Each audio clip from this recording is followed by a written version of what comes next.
Bom, para começar então, pessoal, eu trouxe aqui um pequeno histórico do panorama de como a gente chegou aqui no Scrum, né? Não, isso não surgiu do nada, veio primeiramente do Toyotismo, com algumas metodologias de tentar aproveitar, fazer o máximo possível, no tempo mais rápido possível, sem desperdícios, né? Com a filosofia de just in time. Também foi instituído algum tipo de trabalho padronizado, seguindo metodologias de espaçamento desse trabalho ao longo do tempo, para que não houvesse sobrecarga, né, de trabalho e tal. E também uma metodologia que tentasse melhorar o processo de desenvolvimento ao fim do processo, né, fazer ele em etapas, para que assim que terminasse uma etapa, começasse a próxima melhor, né. Seguindo o princípio do Toyotismo, em 1986, a gente teve um artigo de Harvard chamado The New Product Development Game, onde o pessoal tentou trazer uma nova abordagem de desenvolvimento de produtos, uma ideia de um time transfuncional, que todo mundo fosse capaz de resolver o que estava ao alcance do escopo. Isso espaçado em fases de desenvolvimento, não só numa etapa única, mas em fases dela, para que se entregasse um produto com valor. Né? E eu vou até mostrar para vocês aqui, depois disso surge, não exatamente depois, né, mas ao longo desse processo de pensamento da metodologia ágil surge, vocês podem ver que o site aqui, inclusive um pouco datado, né, mas em 2001, surge o Manifesto Ágil, assinado por 17 pessoas, numa estação de esqui, onde essas 17 pessoas definiram metodologia, princípios de metodologia, a gente pode até ver, tem um certo manifesto, meio realmente um manifesto, em diversas línguas, né, um site de 2001, não mexido desde então, um site estático aí desse pessoal do manifesto, que foi instituído uma tentativa de criar uma colaboração global dentro de empresas, né, criar um processo dentro de empresas que pudesse funcionar melhor do que era utilizado antes. Voltando aqui à apresentação. Isso a gente chega no Scrum. Esse manifesto vem sedimentar esse tipo de metodologia, e a gente chega no tipo de metodologia que a gente conhece hoje como Scrum, né?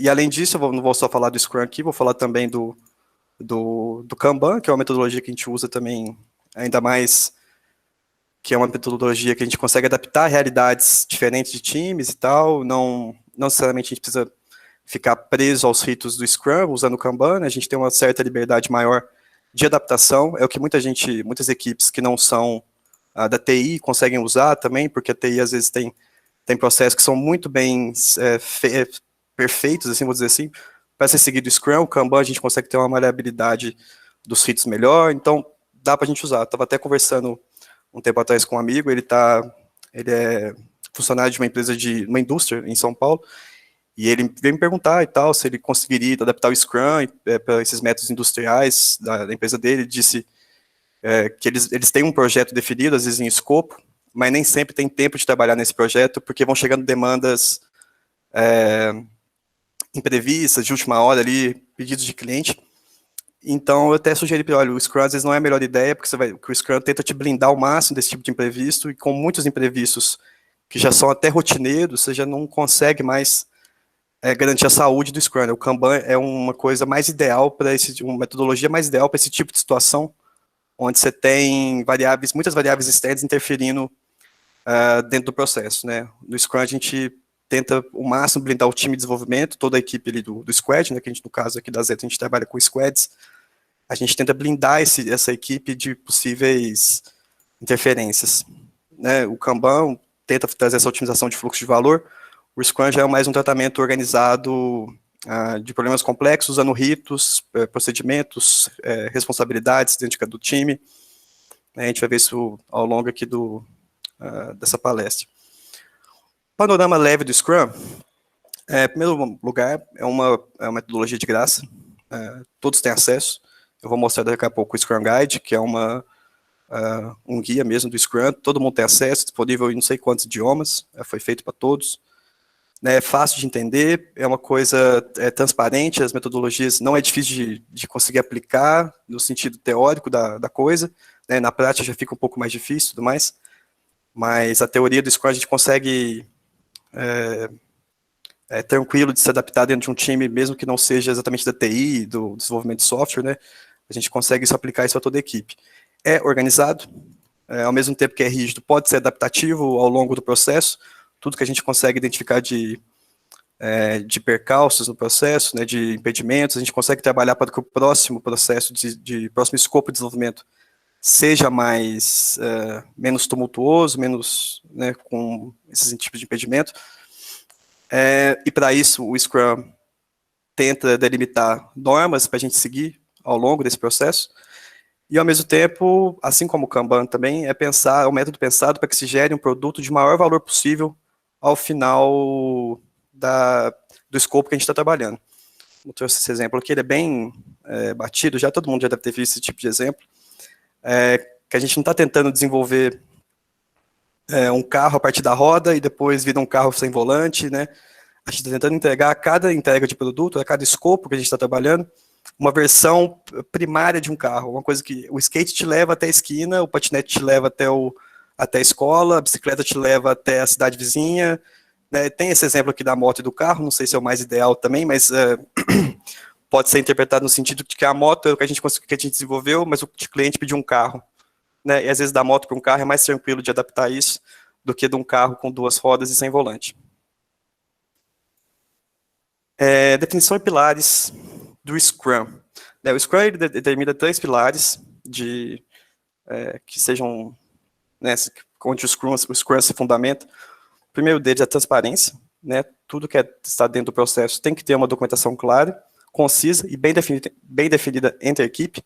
Inclusive, um dos pontos que tem que ser bem definidos é justamente a definição de pronto, né? Qual é o conceito da equipe, para decidir depois quando que um produto vai estar pronto, quando que ele vai pronto para entrega, isso aqui, se foi passado pelas inspeções, pelos testes, né, tem que existir uma definição que seja transparente entre todos da equipe, né. O Scrum também tem um dos pilares dele, é a inspeção, que é a conferência dos artefatos sempre que necessário, sempre que for possível dentro do progresso ali do escopo, poder inspecionar o que está sendo feito, os produtos estão sendo gerados, para que eles fiquem bem alinhados com o que o produto pede, né, de valor.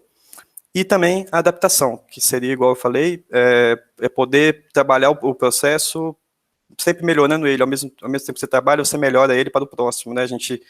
O Scrum tem ferramentas que a gente consegue discutir esse tipo de adaptação para saber o que deu errado hoje e o que não vai dar errado no próximo. Vou mostrar mais para frente, né? Um deles é a retrospectiva, também tem a review, que a gente consegue ver exatamente o que está dando errado, né? Mas mais para frente.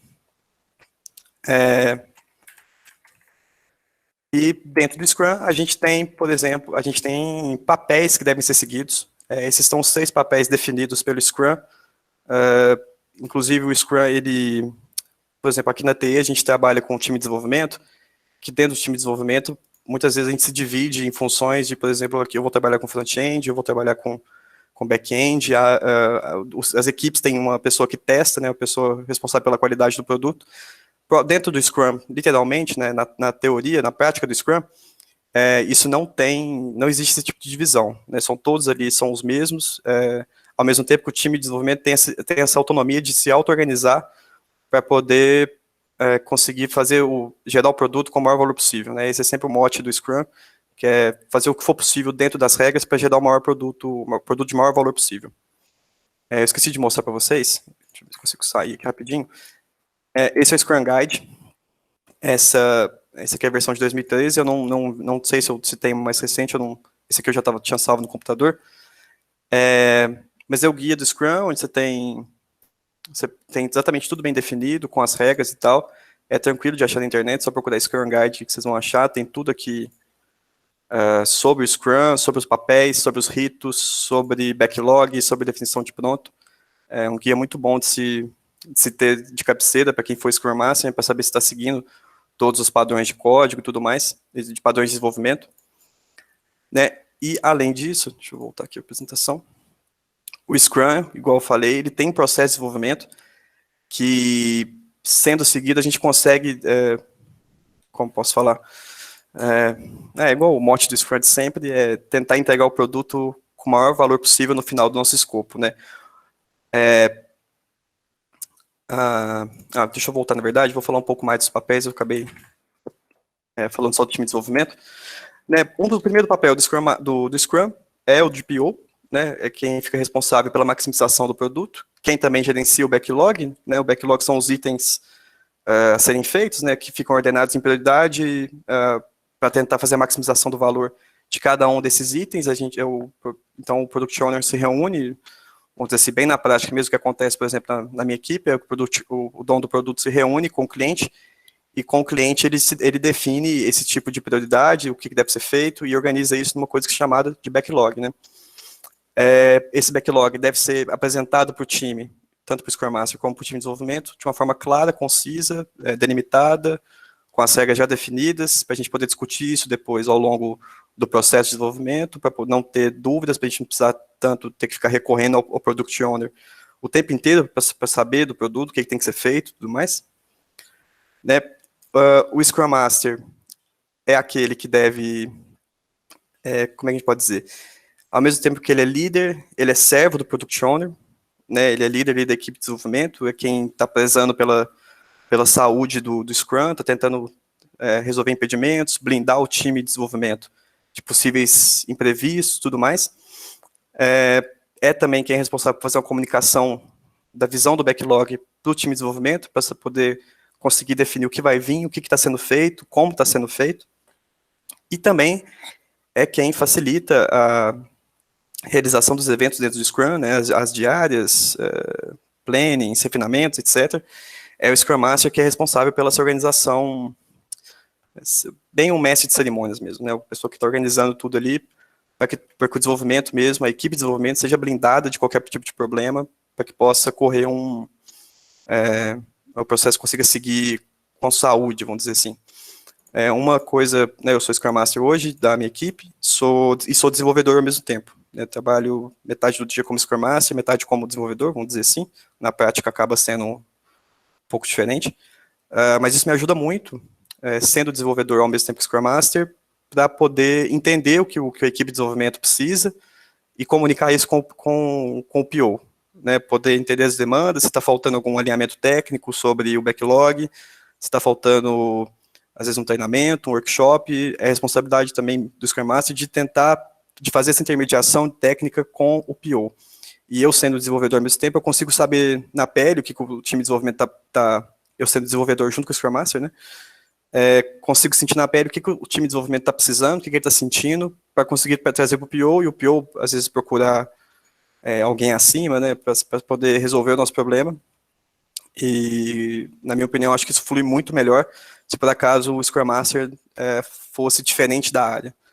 Se o nosso Scrum Master fosse alguém de gestão de pessoas, simplesmente da área de gestão e não da área de desenvolvimento também, acho que isso seria mais difícil das demandas serem entendíveis pelo time de desenvolvimento.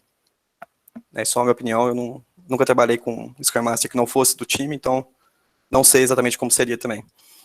E o time de desenvolvimento é uma equipe que é independente, auto-organizada, responde, claro, aos ritos do Scrum e ao Product Owner, e também, de certa forma, ao Scrum Master, ao mesmo tempo que não é função nem do Scrum Master, nem do PO, de definir como o time de desenvolvimento vai trabalhar. O time de desenvolvimento tem essa independência de saber como se dividir ali dentro, se eu vou mexer com os itens que eu tenho mais conhecimento, então o Scrum Master não tem que falar, se botar o dedo, falar, não, mexe com outra coisa, não.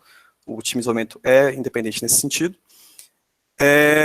E ao mesmo tempo, igual eu estava falando, né, o time de desenvolvimento não existiriam títulos dentro do time de desenvolvimento, não existiriam diferenciações, vamos dizer assim, definidas pelo Scrum Master ou pelo PO. Isso quem vai definir o time de desenvolvimento ali, vai ver que cada um consegue trabalhar melhor do que o outro e se organizar ali dentro. Bom, os papéis eram isso, né? E o Scrum, ele tem esse modelo de processo de desenvolvimento que a gente usa muito aqui na minha equipe, né, do que vem para o backlog, né, a priorização dos itens que o PO faz com o cliente, E depois esse backlog, quando é para ser trabalhado num processo de desenvolvimento, né, é feito um refinamento, tanto do Scrum Master e do PO, quanto com o Scrum Master com o PO e depois com o time de desenvolvimento, para poder passar esse tipo de demanda, poder ser exemplificada, tirar as dúvidas do time sobre cada aspecto ali, aumentar a documentação, talvez, né, se por acaso falte algum refinamento teórico ali dos papéis que estão ali dentro. Depois desse refinamento, passa-se para execução, né, a execução, o trabalho mesmo, né, desenvolvimento do produto. Esse desenvolvimento passa por uma inspeção antes da entrega, para saber se está tudo certo, se está tudo de acordo. E, finalmente, né, a entrega, depois de definido pronto e de atingido pronto, o produto pode ser entregue, esse tempo de desenvolvimento, esse time box, acaba, né, que seria a sprint acaba, e a gente consegue entregar o produto, e, claro, se for seguido todos os métodos, os ritos do Scrum, a ideia é de que o produto chegue na entrega com o maior valor possível, né? Na realidade, a gente sabe que às vezes nem sempre isso acontece, a gente tem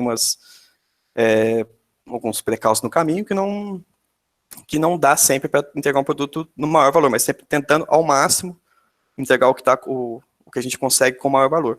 Eu vou até mostrar para vocês aqui depois que existem métricas, né, para a gente medir a saúde do Scrum e também a saúde do Squad, da equipe, para saber como é que a gente está trabalhando e tal.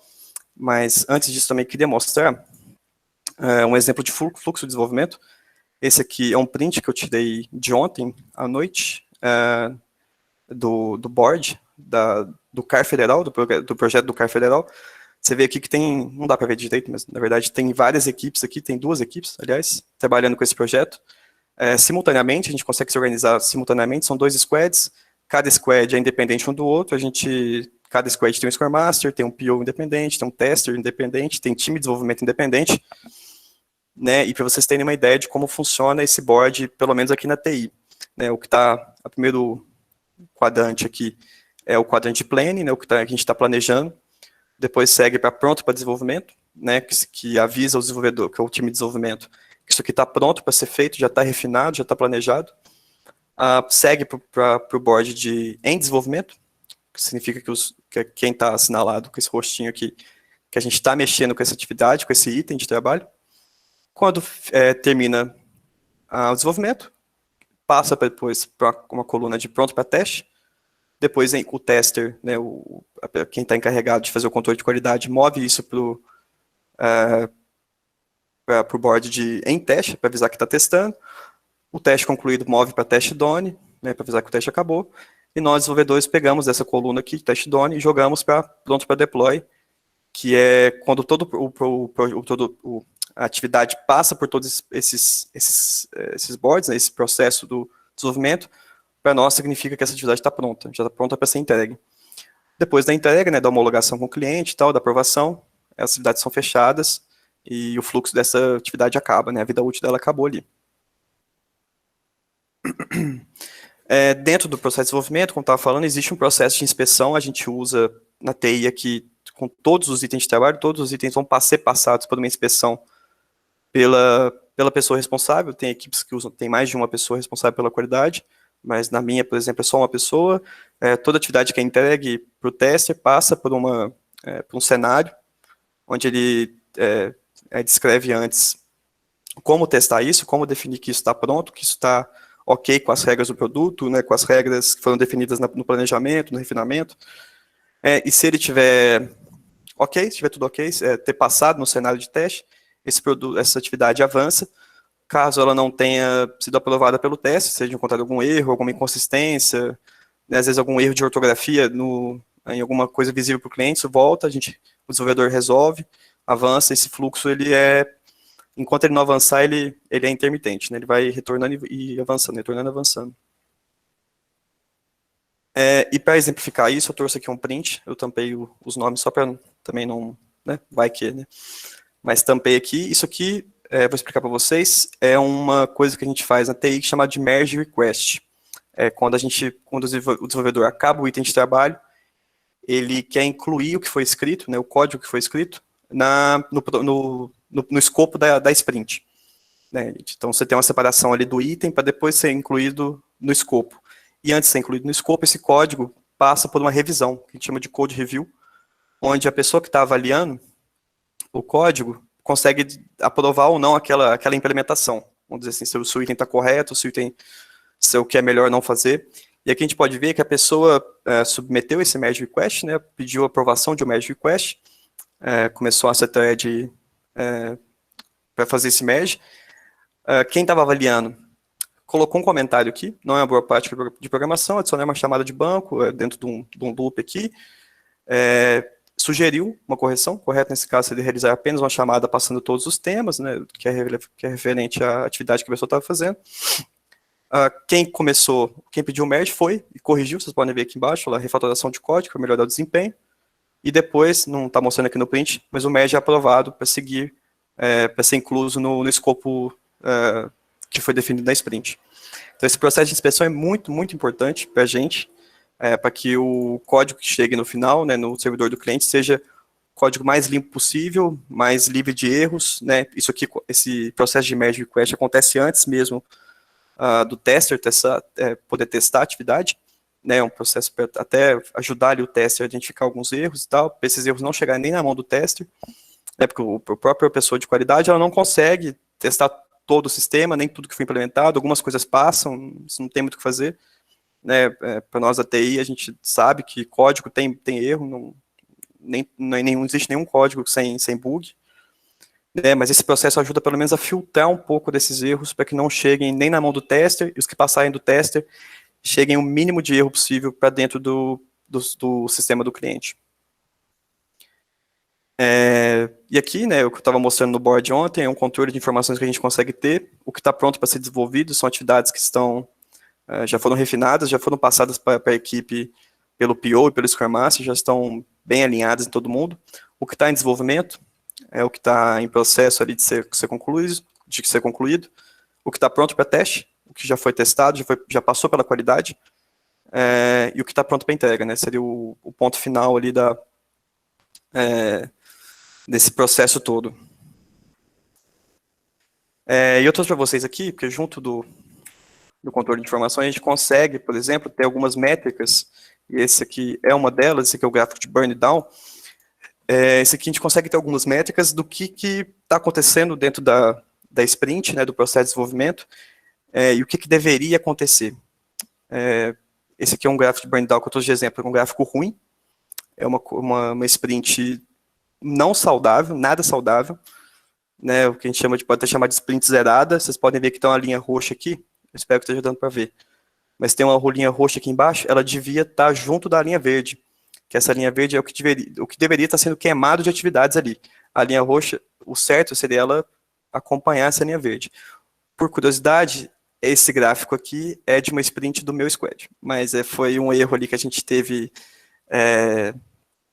com essa tabela automática, a gente não sabia como funcionava ela direito, a gente não sabia que a gente tinha que marcar as atividades como pronta para deploy, e aí acabou que nossa linha não subiu nada. Mesmo se a gente tivesse feito certo, a gente só conseguiu concluir 2 atividades em 10 dias.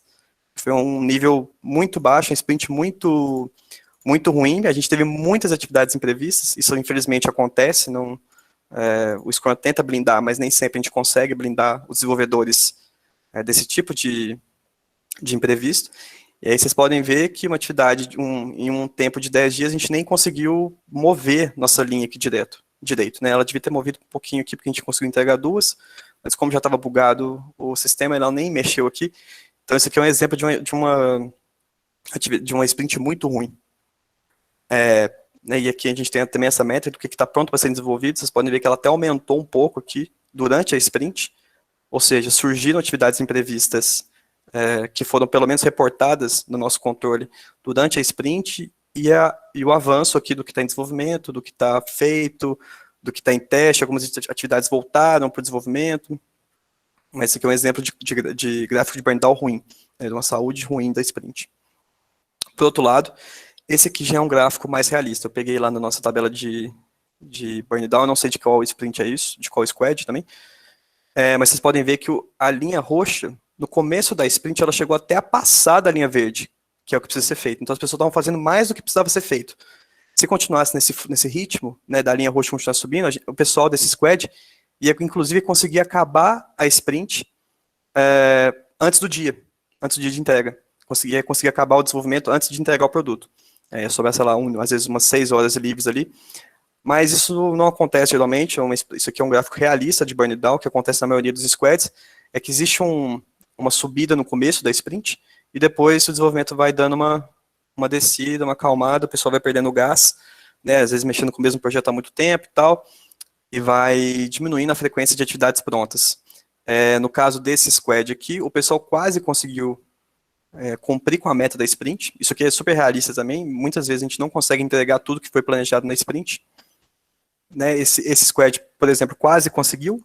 Faltou um pouquinho ali de horas para acabar. Lá faltaram 38 horas de atividades para eles acabarem. Mas foi muito quase. E vocês podem ver também que, olha, o que está pronto foi só subindo. Só subindo, só subindo, só subindo. Eles tiveram também, eu espero que esteja dando para ver, não sei se a qualidade da transmissão está boa, mas eles tiveram também, no meio da sprint deles, entre o dia 4 e o dia 5, subiu uma atividade. Ou seja, chegou uma atividade não prevista dentro da sprint deles. Uma atividade que não foi planejada na planning e o pessoal não conseguiu estimar o tempo gasto dela. Um imprevisto, não teve o que fazer. E pode ser, né, não conheço esse squad aqui, que esse imprevisto aqui tenha afetado a saúde da sprint, fazendo com que eles não conseguissem entregar. Além disso, eu também trouxe um gráfico montado, né? Não é um gráfico real, mas esse aqui seria o burn down perfeito. Né? O pessoal, no começo da sprint, teve aquele gasto total, conseguiu entregar mais do que precisava, e esse gráfico foi caindo à medida do tempo, né? Um gráfico de pontos, de horas de atividades, vamos colocar assim, por tempo de desenvolvimento, geralmente são 10 dias, e aqui o total de horas que o pessoal conseguiu estimar. E a linha laranja aqui sendo o que precisava ser feito. Então, o pessoal teve um gásinho aqui no começo, depois a motivação vai passando, né, vão surgindo precalços no meio da sprint e não consegue manter essa velocidade de desenvolvimento constante, mas que consegue no final entregar tudo. Dá aquela corrida no último dia ali, entrega tudo. Né, mas isso aqui é difícil de acontecer, né? Nossos trabalhos sempre tem imprevisto para fazer, então a gente tenta, mas acaba, na maior parte das vezes, igual eu mostrei aqui, até uma sprint quase perfeita não consegue ser perfeita porque surgem imprevistos, infelizmente, né? E dentro do Scrum, a gente também tem ritos que são feitos, né? São eventos, vamos dizer assim, que são feitos para tanto para organizar o Scrum, para organizar o escopo de desenvolvimento, tanto para fazer uma manutenção da saúde do Scrum. O primeiro deles é a Planning. Né? A Planning é um evento que acontece no começo da sprint, que também é um evento, mas a Planning é um evento que acontece para fazer uma definição do backlog, para saber o que vai ser trabalhado nesse escopo. O que a gente vai fazer nessa parte do nosso produto. Então, é feita essa discussão de alinhamento, alinhado com a equipe, para poder discutir quanto tempo vai ser gasto também. Nessa Planning, eu vou mostrar para vocês aqui. Vou mostrar um exemplo de uma planning que a gente fez no meu squad. A gente fez ela segunda-feira, sexta, né? Eu acho que foi sexta. Foi sexta. Que a gente descreveu as atividades aqui, cada uma das atividades, tal, o que tinha que ser feito, tudo mais. No final, a gente quebrou essas atividades, para que elas chegassem na mão do time de desenvolvimento já definidas, já certinhas, o que tem que ser feito. Cada uma das atividades foi quebrada em várias outras, né? Cada história de usuário, podemos dizer assim também, porque algumas a gente consegue trabalhar em história de usuário, né? O que o cliente pede, nem sempre a gente consegue. Essas atividades dessa sprint aqui não eram em forma de história de usuário, eram em forma de itens a serem trabalhados mesmo. Né? Vocês podem ver essa outra etapa, essa outra ordem de serviço que a gente tinha que cumprir, a gente conseguiu dividir ela em história de usuário. E ao final da quebra de atividades, a gente faz uma estimativa de tempo. Nós, do meu squad, fazemos uma atividade, uma estimativa de tempo, de horas que vão ser gastas, tanto de desenvolvimento quanto de inspeção. Alguns times, eu sei que fazem essa inspeção por pontos, pontos de complexidade. Primeiro define qual é a atividade mais complexa da sprint, define um valor para ela, seja 10 e tudo mais, né, ou 100% de complexidade, e vai definindo as outras à medida desse patamar de complexidade para poder chegar na pontuação da sprint. Depois faz um cálculo, né, para saber quantas horas vale essa pontuação e tal. A gente acha mais fácil fazer com horas, a gente sempre fez com horas, para saber quanto tempo gasto. Depois dessas horas, de somado todas as horas, tanto de desenvolvimento quanto para teste, a gente tem uma estimativa de tempo que vai ser gasto na sprint. No caso dessa aqui, iria ser gasto 265 horas e 40 minutos. É feita uma divisão pelo número de desenvolvedores que vão trabalhar nesse sprint, né? No nosso caso, foi dividido por 2,5 e tal, que é a realidade do squad. Acabou que a gente teve uma sprint com muitas atividades, a gente provavelmente não vai conseguir entregar, né? Isso aqui, inclusive, é um problema. A gente estimou tem mais atividades para ser feitas na sprint do que tempo para fazer. A gente tinha, sei lá, acho que 200 horas de trabalho e 265 horas de atividade. Então, precisaria de mais uma semana aí para acabar essa sprint, vamos supor. Mais uma semana e meia, talvez. E a gente estipulou que ela seria uma sprint de 11 dias e na hora da estimativa acabamos estimando a mais. Não é o ideal, isso consegue ser discutido antes da quebra de atividades. É possível fazer uma planning continuada, ou seja, a gente está na sprint 1, aliás, vamos supor, a gente está na sprint 5. Na sprint 5, a gente já está discutindo as atividades da sprint 6, 7 e 8. Para quando chegar nas atividades da sprint 6, 7 e 8, né, quando chegarem nessas sprints, a gente já conseguir saber exatamente o que tem que ser feito, o que precisa ser alinhado a mais, o que não vai dar para ser feito. Né, a gente consegue quebrar as atividades melhor e também estimar melhor, de um jeito mais realista. A gente está tentando implementar isso na tribo como um todo, né, fazer essa planning contínua. Por enquanto, estamos fazendo a planning num dia. Né, a gente se reúne no primeiro dia da sprint para fazer essa planning. E aí a gente discute o que vai ser feito na sprint, estima, tudo mais. O segundo item do Scrum, que é o mais importante de todos, né, o coração do Scrum, é a sprint. A sprint é um time box, que eu estava até estudando para falar aqui. Eu vi que o Scrum Guide determina um mês para sprint. Geralmente a gente faz de 10 dias, não fazemos de um mês. 10 dias são 2 semanas, 5 dias de uma e 5 dias de outra. E a sprint seria também uma caixa de Pandora ali que não pode ser aberta. É uma coisa, o que foi discutido não é bom que seja mudado, tudo tem que ser feito para que a qualidade do produto não diminua, o escopo tem que ser claro, o que vai ser trabalhado hoje, dessas 2 semanas tem que ser relacionado, tem que ser coisas relacionadas. Na realidade isso nem sempre acontece, né? A gente que é do TI aqui na Zeta, por exemplo, a gente trabalha às vezes com 3 projetos ao mesmo tempo, o CAR do Federal, o CAR do Rio Grande do Sul, o CAR de Rondônia ao mesmo tempo. Nem sempre dá para fazer, ter um escopo bem definido e único, né, certinho ali. E também nesse processo que a gente vai fazer a definição de pronto para saber o que, quando for entregar no final da sprint, o que for ser entregue tem que já ter sido definido que aquilo lá é o estado de pronto dele. Né, o estado de pronto, a definição disso vem antes do próprio desenvolvimento. Dentro da sprint, todos os dias tem a diária. A diária é um evento, né, de 15 minutos, sugerido que seja de 15 minutos, né, às vezes passa um pouco, que o principal... eu vou mostrar uma diária para vocês aqui. Pode ser desse mês aqui. A minha equipe faz esse controle de diária, todos os dias a gente escreve o que a gente está falando na diária, para ter se precisar depois ter um controle do que foi feito, a gente tem um documento com isso escrito. Mas a diária é um evento de 15 minutos que a gente tenta falar o mais resumidamente possível, o que a gente fez ontem, o que a gente vai fazer hoje, e o que tem de impedimento, quais são meus obstáculos. Né, e o papel da diária, além dessa troca de informações de alinhamento entre os membros do desenvolvimento, também fazer uma inspeção do progresso, para o pessoal, para o Scrum Master, por exemplo, ter uma ideia se a gente vai conseguir entregar tudo, não vai conseguir entregar uma boa parte e tudo mais. A diária é um bom momento para conseguir medir a saúde ali da sprint.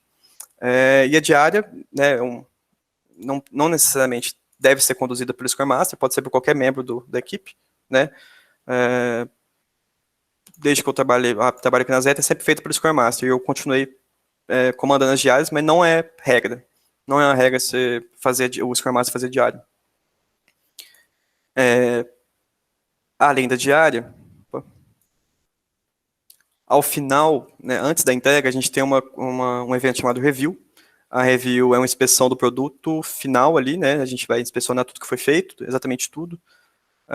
Deve ser apresentado isso para o dono do produto, né? Para toda a equipe de desenvolvimento, falar, olha, a gente fez isso, mostrando o que a gente fez, né? E aí o dono do produto aprova esse tipo de entrega, ó, não, tá certinho, é isso mesmo, pode entregar, tá beleza. A Paula me falou que vocês não fazem, né, review no GEL. Review a gente não é acostumado a fazer, não. Ah, tá. Review, eu pelo menos gosto bastante de fazer, é bom que dá para, às vezes, o PO consegue descobrir ali uma inconsistência de última hora, né, eu sei que o trabalho de vocês é diferente do desenvolvimento, né, não sei se aplica a mesma coisa, mas é uma coisa que eu acho que é bem proveitoso para a continuidade da melhoria do processo, né, às vezes o que a gente consegue encontrar de errado numa review é uma coisa que a gente não vai fazer na próxima review, aliás, no próximo processo de desenvolvimento. Né, e a review não precisa ser um evento sério, né, pode ser uma coisa descontraída, mostrando, olha, fiz isso aqui tá legal, olha como é que ficou legal isso aqui e tal, enfim, né, fica a cargo da equipe que está no squad. E por último, logo antes da entrega, ou pode ser depois também, né, a retrospectiva ela tem que ser feita antes da próxima sprint.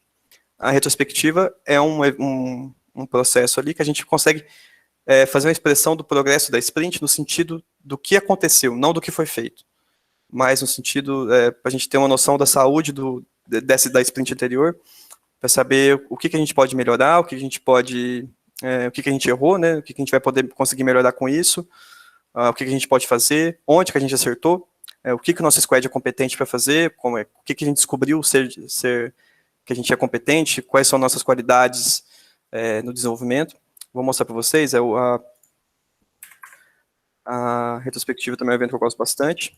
A gente fazia, aliás, retrospectivas interativas, assim, e uma ferramenta que eu sugiro para vocês usarem, se vocês forem fazer esse tipo de retrospectiva interativa, é a Jamboard do Google. Inclusive, agora o Google Meet tem essa Jamboard embutida na reunião, você consegue criar uma Jamboard com todos os participantes durante a reunião. E esse aqui foi um dos exemplos que a gente usou de retrospectiva, primeiro fazendo um panorama do que aconteceu durante a sprint, né, e depois, literalmente, a retrospectiva, né, colocando o que nos ajuda, o que a gente pode fazer, o que está nos atrapalhando, e ao tempo todo discutindo, né, a gente costuma fazer assim, vamos dar 15 minutos aqui, a gente coloca o que atrapalha, discute o que atrapalha. Mais 15 minutos, vamos escrever o que está nos ajudando. E a gente discute isso também. E dessas duas áreas, né, discutir o que a gente pode fazer para melhorar, o que a gente consegue trazer para a próxima sprint, que tem que ser feito na próxima sprint para que o nosso trabalho tenha menos percalço. Então, inclusive, deixa eu ver se eu acho aqui, não sei se está nessa. Essa sprint do ano passado, a minha equipe teve muitos problemas com a infraestrutura da Zeta, com os servidores e tudo mais, né, e foi um problema pontual da retrospectiva que a gente precisava pedir que alguém, né, de um cargo mais alto que a gente, né, que tenha poder de gerência, que desse um jeito, né, criasse algum novo servidor de teste para a gente, estava com problema no servidor de teste, né, e a retrospectiva é um processo, um rito ideal para que seja feito esse tipo de lavagem de roupa, né, que é bom para falar mal dos outros também e tal, sempre descontraindo, né, claro, mas é um bom tipo de rito para essas coisas. Bom, acabando aqui os ritos, esse é do Scrum, né, o Kanban é uma outra metodologia ágil que também está meio que embutida dentro do Scrum, né, o Kanban usa métodos do Scrum o tempo inteiro, o Scrum tem Kanban dentro, né, que é o fluxo de atividades que estão passando de um lado para o outro, né, em desenvolvimento, pronto para teste, etc. E o Kanban é um projeto que, inclusive, pode ser adaptado melhor para times com demandas inconstantes, né, funciona bem para esse tipo de situação. A minha equipe usou o Kanban por muito tempo, enquanto a gente mexeu com o projeto do INCRA, e durante esse projeto a gente tinha atividades bem definidas, mas ao mesmo tempo a gente tinha muito imprevisto para resolver fora da equipe, né? Dentro da tribo, a gente consertar um problema num servidor ali, arrumar uma coisa no código ali. Então a gente adotou o Kanban naquela época, que dava esse tipo de liberdade para a gente e não atrapalhava tanto a saúde do processo de desenvolvimento. Porque o Scrum você tem todas as métricas para saber se o processo está indo bem e tal. O Kanban você não precisa exatamente ter esse tipo de métrica. Então a gente conseguia entregar do mesmo jeito, só que sem se preocupar tanto com a parte rigorosa do Scrum. O Kanban, então, é uma estratégia para otimização de fluxo, de valor, por meio de um processo que utiliza facilitação visual e limitação de work in progress, de um sistema puxado. Essa é a definição de Kanban, que sai direto do Kanban Guide, que é um guia também, igual tem o Scrum Guide. O Kanban Guide também é um framework gratuito, uma metodologia gratuita. Esse guide aqui é da Scrum.org, é lá também que vocês encontram certificações, né, se vocês quiserem se certificarem para ser Scrum Masters, né, tem lá as mais importantes, mas se tiverem interesse, tem várias línguas também, podem ir lá baixar se quiserem, é exatamente o que eu li aqui, é um sistema de otimização de fluxo, que consiste em algumas, não diria métricas, mas talvez uns pilares, né, que seria, o primeiro deles é o Work in Progress, é o WIP, que é o número de itens que estão em desenvolvimento, né, o que foi iniciado e ainda não foi terminado. O Cycle Time é uma métrica para a gente saber,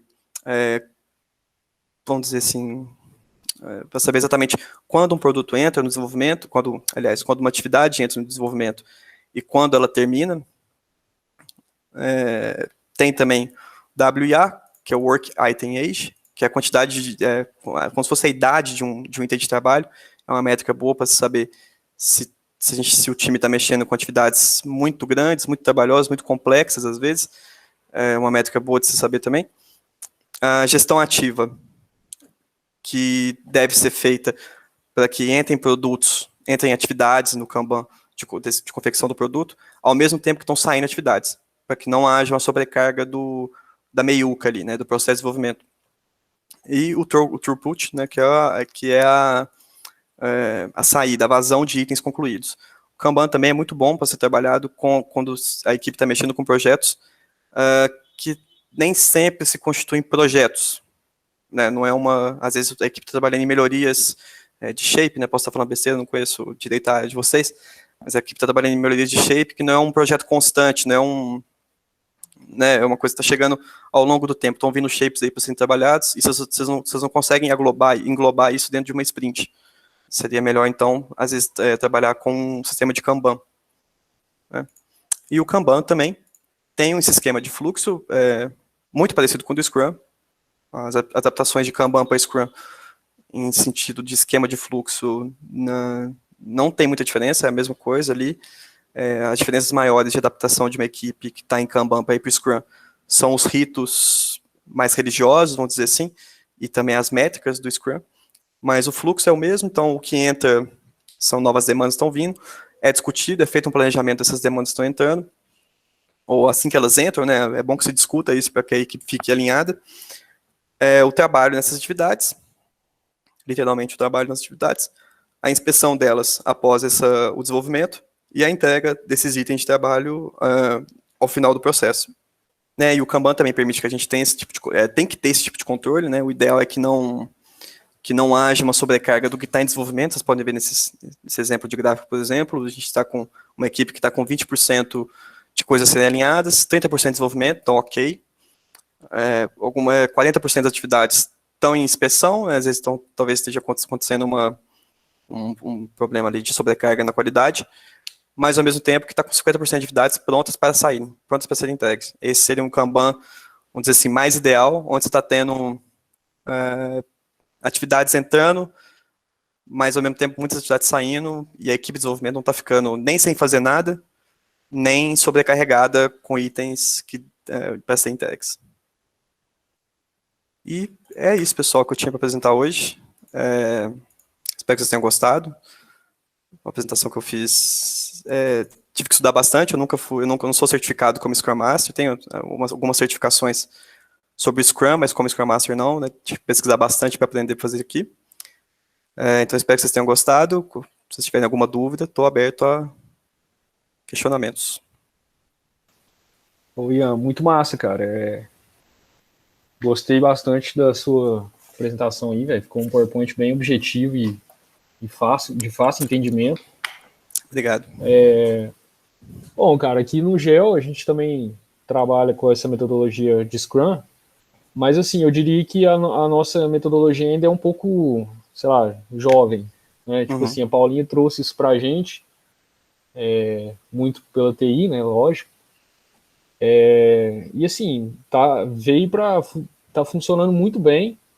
A gente tem uma equipe hoje, né, considerada grande, né, acho que são 10 pessoas. A gente também a gente trabalha também na sprint de 10 dias, a gente tenta fazer isso também. Então, quando tem início de projeto, a gente faz a planning, a gente usa também o Jamboard, né? Bacana. A gente faz a dele também. Normalmente a dele a gente não traz tanto impedimento, né?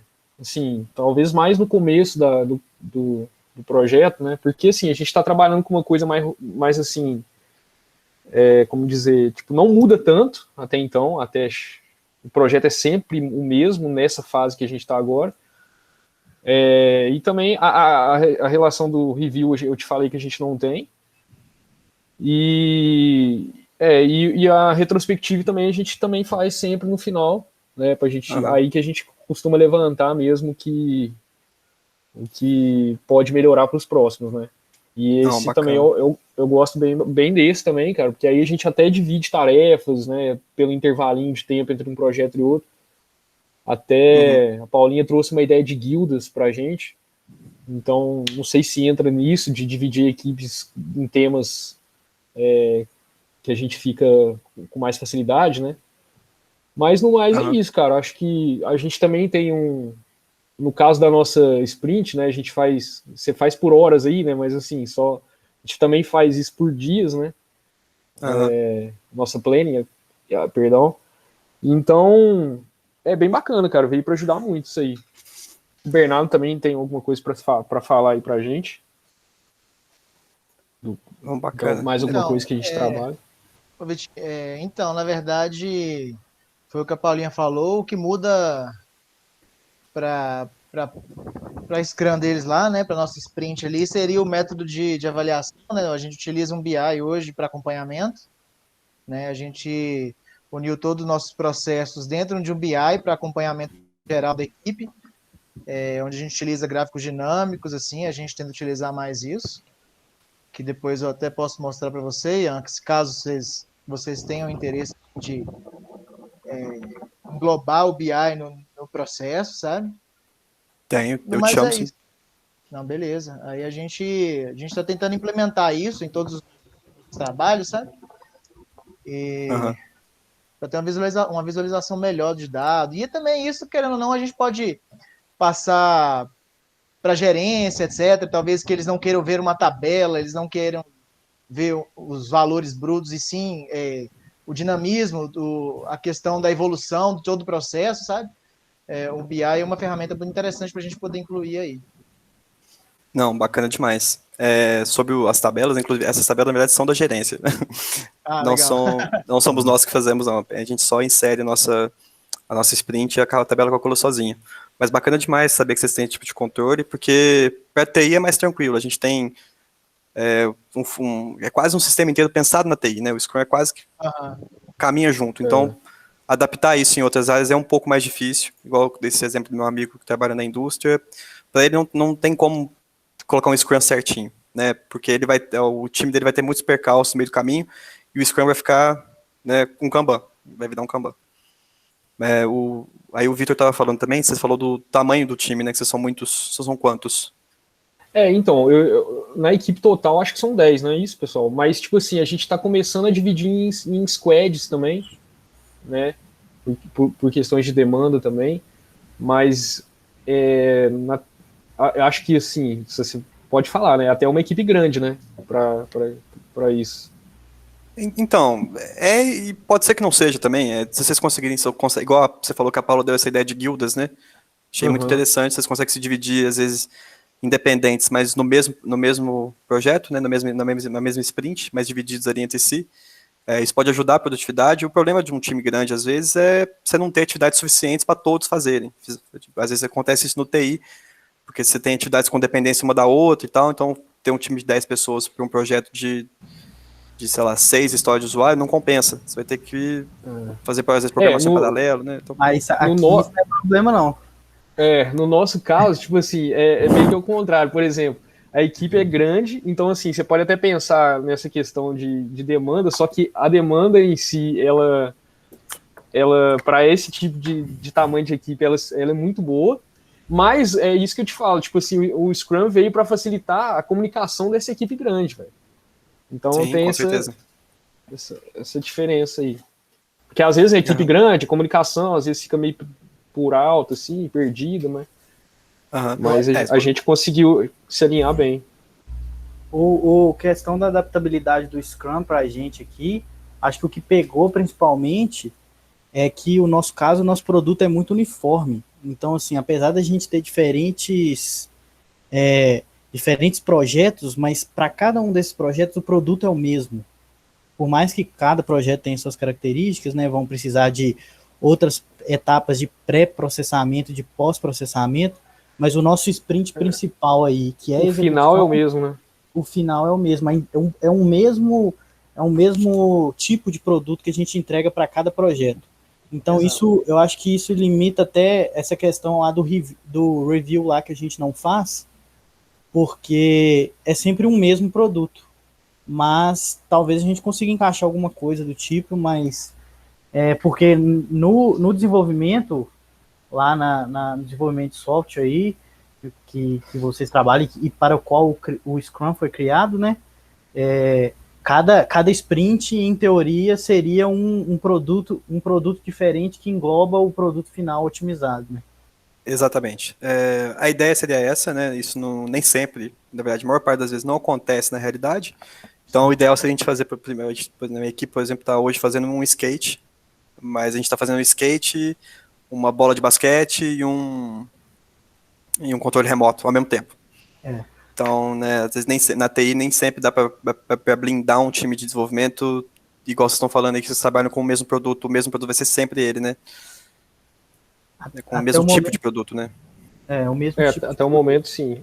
Mas que negócio, tipo, a cada produto a gente melhora o próximo, entendeu? A ideia do Scrum, a principal ideia é essa, sempre melhor, entregar uma coisa de valor e a próxima ter um valor maior ainda.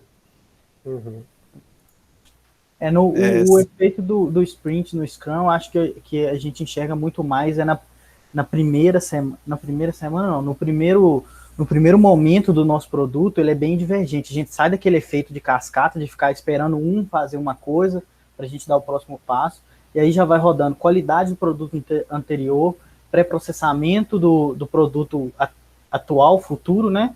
E também uma otimização do processamento desse produto que está vindo. Então a gente roda meio que 3 sprints menores, né, que não duram o prazo aí de 10 dias, mas às vezes 2 dias que a gente tem de prazo. E aí, depois desse sprint, que a gente de fato entra no nosso sprint de mapeamento, que é para execução, e aí que se torna uniforme de novo o produto. A gente passa de uma etapa divergente antes, né, para cada produto, cada um com sua particularidade, depois a gente entra na uniformidade de novo do nosso produto até finalizar. Não, bacana demais. Pelo que eu vi, vocês estão se adaptando super bem ao Scrum, então. Até melhor que nós, que é nativo. Não. É meio novo ainda pra gente, mas não, que bom que tá dando certo. Então, talvez, eu não sei, às vezes vou falar certo aqui, Gabriel, Bernardo, talvez. Mas, tipo assim, talvez o nosso review, ele fique mais ali entre João e Paulinha, que são GP e PO, mas depois eles passam mais ou menos pra gente, entendeu? Mas é meio que eu não sei, eu acho que eu posso entender isso como review nosso. Talvez. Pode ser um tipo de review, claro. Ele está fixado no sprint, no final do sprint. É muito também pela demanda, pelo tempo, velho. Junto com a retro, velho. Pode ser junto com a retro, a gente faz também, junto com a retro. É. É uma boa ideia, mas a review, o que a gente faz no software, né, não sei se aplica, consegue se aplicar isso ao geoprocessamento, é que a gente mostra, vamos supor que a nossa equipe fez uma tela de login, vamos supor. A gente vai, mostra a tela de login, o layout, como ficou, faz login para mostrar que está fazendo login de verdade e o dono do produto assistindo, sabe? Fazendo essa inspeção ao vivo ali, pessoa mostrando e o dono do produto assistindo. Não sei se isso é vantajoso para o que vocês estão fazendo, com o que vocês trabalham, né? Mas a nossa, literalmente é isso. É a nossa review. E geralmente a gente faz junto com a retrospectiva também, né? Faz a retrospectiva e já emenda, aliás, faz a review, mostra o produto e já emenda a retrospectiva para discutir o que foi feito, sabe? Massa. Mas, igual eu falei no começo, o Scrum, ainda mais fora da TI, você consegue adaptar ele super bem com as necessidades de vocês, né? Vocês estão com necessidade, não estão com necessidade de fazer review, igual você falou, é quem que faz? O João? O João com a Paula? Aí já fica no GP e no PO ali, o João e a Paula.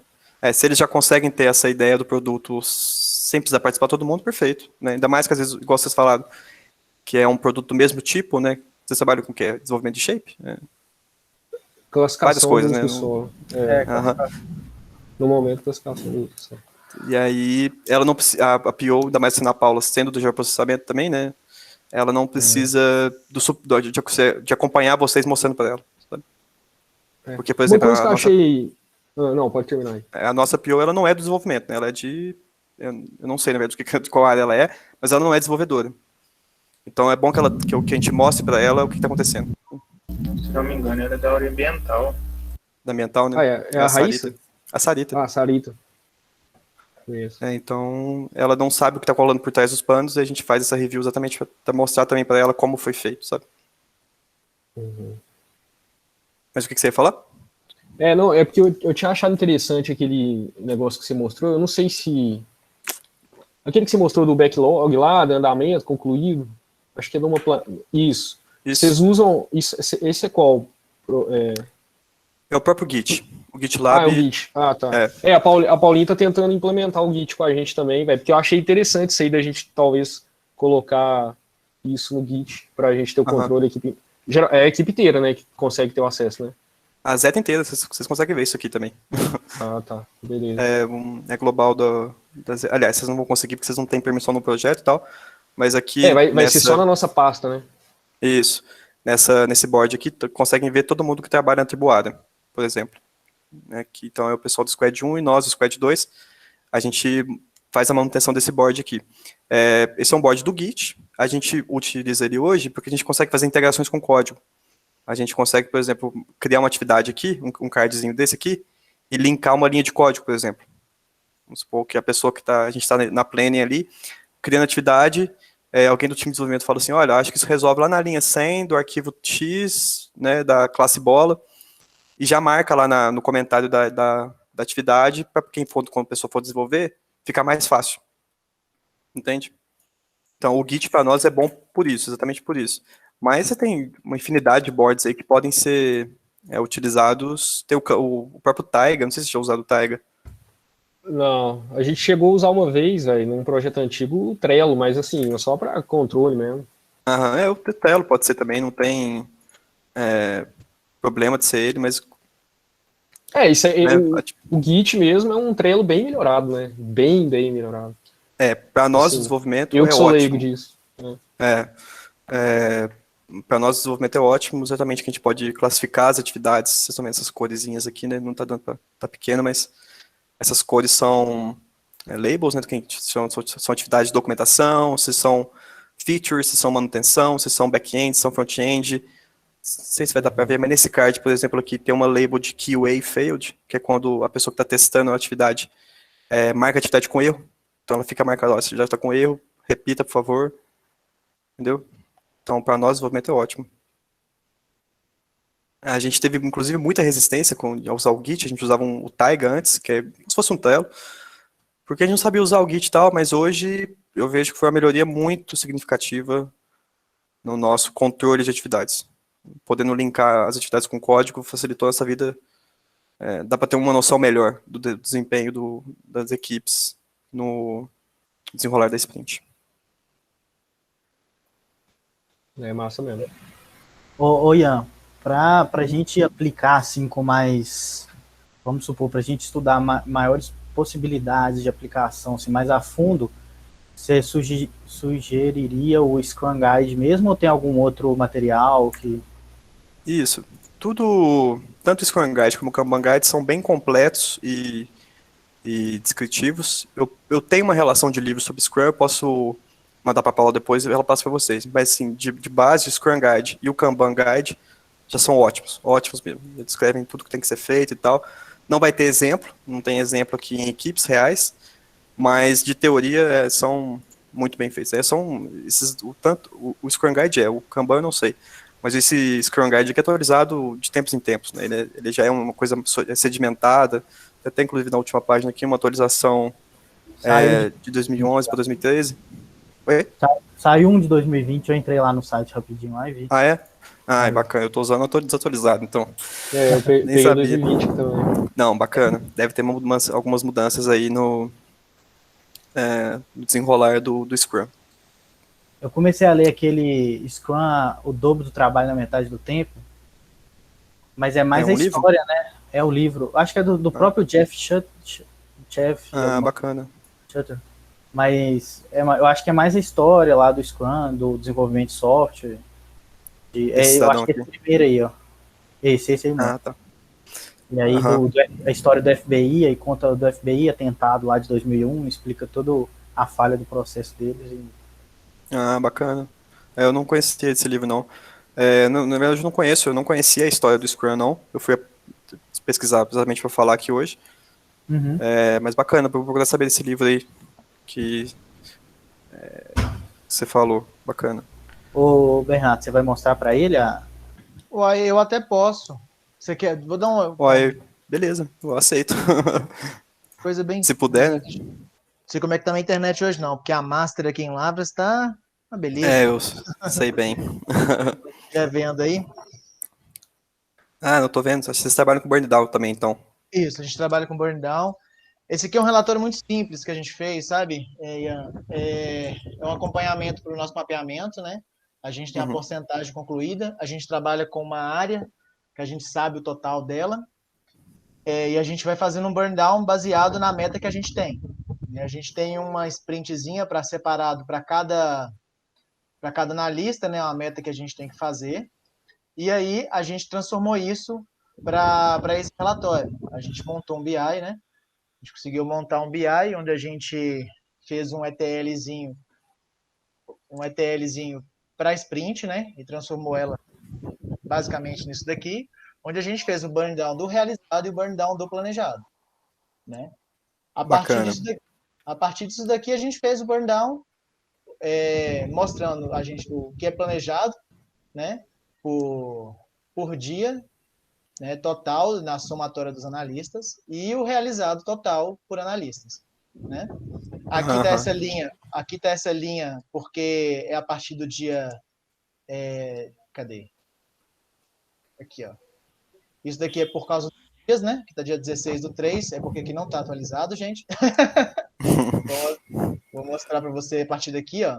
Esse aqui é a partir do dia 18, tá? Que esse aqui é o online, onde mostra o realizado e o planejado. A gente está vendo que tem 19 mil que já foi realizado até aqui, né? De burn down realizado até aqui. Agora tá certo. E aumentou de novo, porque alguém já atualizou o relatório para nós lá. Então a gente já tem burn down realizado até aqui, né? O que falta 17 mil quilômetros quadrados para serem mapeados e 27 mil era o que a gente tinha que estar aqui no dia de hoje. Ou seja, a gente está à frente do que a gente deveria estar. Isso é mostrado porque a linha do burn down do realizado está abaixo do planejado. Tá? Deveria entregar. Aqui é o número de tiles que a gente deveria fazer, né? E aqui é a área mapeada. Aqui eu fiz um gráficozinho de um velocímetro indicando até chegar na área total que a gente precisa. Porcentagem concluída, que é um valor interessante para a gente acompanhar, né? Todo o processo. Aqui é por analista, né? Isso aqui não é um dado que a gente leva muito em consideração, porque alguns dos analistas estão focados em outros trabalhos, uns totalmente focados no mapeamento. E aqui é a aderência diária. se a gente for olhar aqui, a gente tinha que completar 100%, ou seja, a somatória do que a gente deveria fazer no dia, a gente passou todos os dias do planejado, entendeu? Aham. E aí, além disso daqui, desse mapinha, que é interativo, né? Porque é um BI, a gente pode fazer todo um processo baseado em todos os dados. Aqui indica a quantidade, porcentagem por dia por analista, isso vai mudando, tudo. A quantidade de tiles feitos por analista vai mudando, a porcentagem concluída por analista. Isso aqui todo é dinamizado. E além disso, a gente montou um mapinha, que a gente está fazendo o trabalho do Rio Grande do Norte hoje. Tá. A Paula me mostrou esse mapa. Então, a gente está montando esse mapinha indicando todo o processo de todas as áreas que já foram mapeadas no Rio Grande do Norte, né? E aqui indica, dentro de cada mapa, a área mapeável de cada tile, o nome, o analista que está responsável por ele e o status. Concluído, não concluído, concluído, não iniciado ou em andamento no mapeamento, né? Bacana. E a partir desse relatório, que a gente monta ele no BI offline, a gente transforma ele para o BI online, né? A gente joga ele para cá, onde cada analista tem acesso ao link para visualizar no próprio computador, que também é dinamizado, né? Então, cada um tem acesso a esse BI. Correto? Bacana. Aqui os dados, acho que deve estar desatualizado aqui ainda, porque ele atualiza em alguns horários do dia, né? Também que aqui está 67. Ele atualiza em alguns horários do dia. Eu coloquei esse aqui para atualizar. A gente pode dar uma olhada por aqui. Você escolhe, dependendo do horário que você quer atualizar, né? Ele vai dar uma carregada aqui, o horário que você quer, o dia que você quer e tudo mais. Aqui ele está 8h30, 10, meio-dia, 3 horas da tarde, 5 horas da tarde. Nossa, bom demais. Muito bom. A gente está discutindo com o pessoal da DGTI e da UFLA para liberar a gente utilizar o próprio e-mail da Zeta como método de a gente utilizar o BI, né? A gente não tem uma licença no e-mail da Zeta, a gente está conversando com eles ainda, e o que eu fiz aqui foi, vou falar essa palavra, a gente fez uma gambiarra para a gente utilizar isso daqui. Eu tenho um e-mail corporativo, e aí eu disponibilizo o e-mail para o pessoal, eu disponibilizo o link para o pessoal, sabe? Assim que a DGTI liberar uma informação para a gente conseguir uma licença e conseguir poder utilizar o e-mail da Zeta com a licença Pro, a gente consegue criar o workspace, né, para a gente fazer o compartilhamento de dados interno, né? A gente consegue montar alguns workspaces exatamente para o status de mapeamento do carro e tudo mais, para a gente poder trabalhar internamente nisso daqui. Enquanto isso, a gente utiliza a parte do link mesmo para a distribuição dos dados. Mas é isso, cara. Não é uma coisa muito complicada de trabalhar, sabe? É uma coisa bem tranquila. E se precisar de algo, é só dar um grito pra gente aí que a gente faz. Beleza, se precisar, eu te mando mensagem sim. Bacana demais esse tipo de controle, né? Inclusive, a minha equipe, a gente trabalhou por um bom tempo sem ter esse tipo de visualização de métrica, né? Não tinha burn down, não tinha... A gente mal via as atividades prontas lá, porque quando a gente trabalhava no Taiga e em Kanban, e aí, desde o ano passado já, o pessoal do desenvolvimento da Zeta está com métricas padronizadas pelo pessoal de métricas lá, né? Quem faz, inclusive, essas tabelas que eu mostrei foi o Luca. Ele que fez, a gente só insere lá os dados da sprint, já calculou para a gente. Tem outras 2 tabelas que eu não mostrei aqui também, que eu não estou com acesso delas aqui agora, que mede, inclusive, desempenho pessoal, o que cada pessoa conseguiu fazer, para a gente conseguir... aqui, sabe o que eu posso mostrar? Eu consigo mostrar a tela de novo aqui. O JSON, né? Não sei se vai ser inteligível, mas essa aqui é a Sprint 5, a gente está na...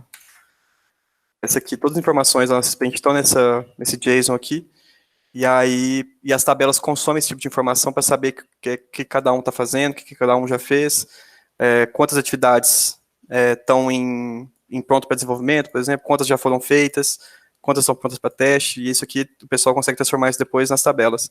A gente tem tipo, algumas métricas, atividades sem ordem de serviço, né, são atividades que estão sendo feitas sem ter mencionado a ordem de serviço que estão nelas, ou que não tem. Tem um indicativo aqui de atividade de mais 16 horas, que a gente consegue ver depois repensar essas atividades maiores em próximos sprints, para que elas não fiquem tão grandes assim, né, quebrar melhor atividades e tal. Então tem essa série de indicativos que tem facilitado muito o nosso trabalho aqui de né, colocar no papel mesmo com o nosso desempenho durante as sprints. Tem sido muito bacana. Mas eu te mando uma mensagem sim, para procurar desse Power BI que eu gostei. Eita, nós aí. Beleza.